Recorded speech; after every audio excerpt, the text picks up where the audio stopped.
Hello, welcome to Bestify Tech. In this video, we are gonna see how you can turn on location services on your Windows PC.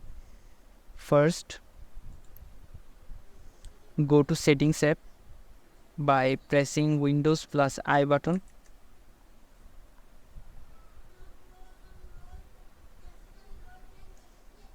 Click Privacy and Security. Scroll down. Click Location. Click on Location Services. Here you can turn on or off location services for individual apps. I'm gonna turn on location services for weather app. Thanks for watching this video. If you like this video, press the like button and hit the subscribe button.